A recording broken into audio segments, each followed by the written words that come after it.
There is a kind of silence found only in old places. Heavy, intentional, like the air is holding its breath. The basement of the Hotel Fernwood had been untouched for 50 years, sealed beneath ash, rot, and time since the fire. No one had gone down there. Not until Claire. She was a restorer. Antiques mostly. A soft-spoken woman with a steady hand and a reverence for history. She was hired to catalogue what was left in the Fernwood ruins. Most of it was unsalvageable. Melted glass, scorched chairs, twisted brass beds. But there was one piece. A tall, black cabinet, Victorian, at least 6 feet high, made of gnarled wood that shimmered strangely under her flashlight. Its doors were carved with odd flowing lines, shapes that looked like letters but weren't part of any language she knew. Locked, but not tightly. It wanted to be opened. She didn't open it, not then. She brought it home. Claire lived alone. No pets, no visitors. Her apartment was a quiet museum of half-repaired clocks, warped mirrors, and antique chairs with fragile legs. The cabinet stood taller than all of them, like it didn't belong among the living. On the first night, she left it in her studio, covered it with a sheet, told herself she'd begin in the morning. But sleep didn't come. She heard whispers, just one voice at first, then more, then gone. Every time she turned on the light, there was silence. But in the dark, the voices came back, soft, repeating. Not words, not quite, just syllables, like breathing that wanted to become speech. The next morning, she began to work. She sanded the legs, repaired the panels, scraped at the carvings. But no matter how much she scraped, the wood never dulled. It only shimmered deeper, like it was hiding something, like it liked being touched.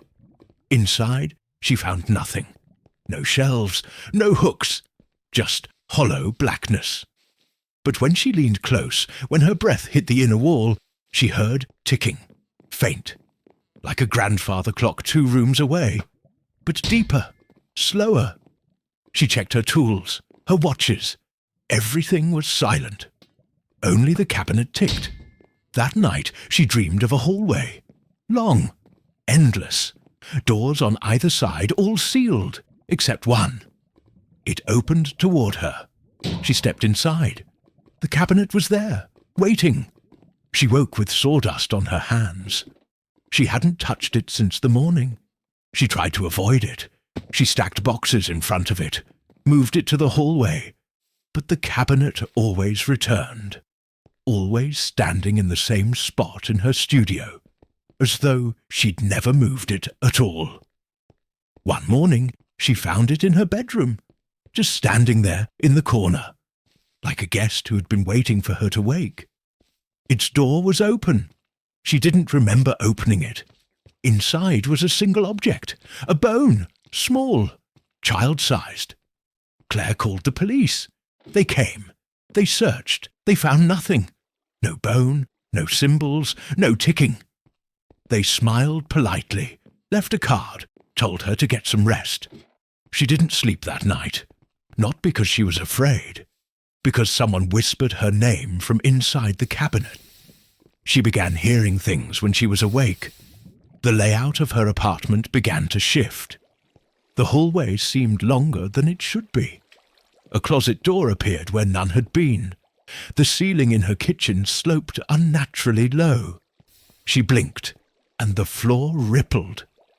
She stood before the cabinet one afternoon and whispered into it, just to see what would happen.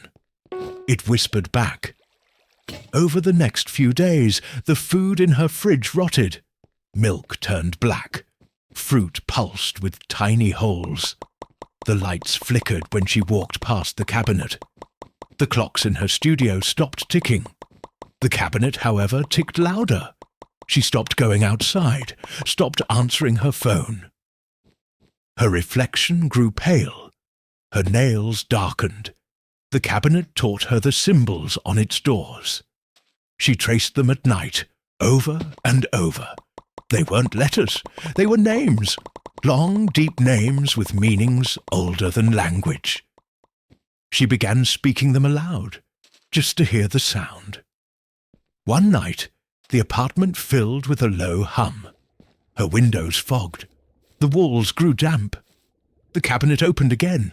Inside, no bone this time, no object, only a new carving, a fresh one, a word in that strange, slithering language. She understood it now. It was her name. The neighbours heard singing that night, low, measured, like a church hymn in a tongue no one recognized. They broke down her door the next morning. Claire was gone. The cabinet was still there. Standing in the centre of the room, its door wide open. Inside was her locket, still warm. On the back wall of the cabinet, another carving had appeared. A symbol, a name, Claire's. Today the cabinet sits in the Museum of Lost Objects. Room 13. No lights, no staff, no tours. But sometimes late at night, the guards say they hear ticking and someone whispering, "Let me out."